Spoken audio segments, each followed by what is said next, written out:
Un rappel à l'ordre pour les quelques baigneurs sortis des clous. Aujourd'hui, les maîtres nageurs sauveteurs ont hissé le drapeau jaune. La baignade est dangereuse mais surveillée. Une mise en garde prise au sérieux par ces vacanciers. Il y a des moments où elle est dangereuse, c'est ça ce qui est passé parce qu'elle nous coule. Mais sinon c'est bien. On a envie de rester entre les drapeaux et puis de ne pas aller trop loin et on les surveille. Les sauveteurs qui sont là, c'est important pour les enfants. Vous voyez, aujourd'hui l'océan est bien démonté, donc c'est obligatoire. 14 personnes, CRS ou civiles, assurent une surveillance quotidienne sur cette plage du Grand Cros.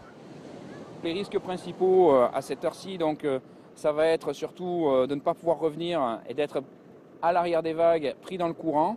Et à ce moment-là, les mauvais nageurs vont nous faire une démonstration de natation et au bout d'un moment, il va falloir aller les chercher. Autre danger, les shore breaks, ces puissantes vagues plongeantes dans très peu d'eau. Lundi dernier, l'une d'elles a causé la mort d'un touriste britannique, lui brisant la colonne vertébrale.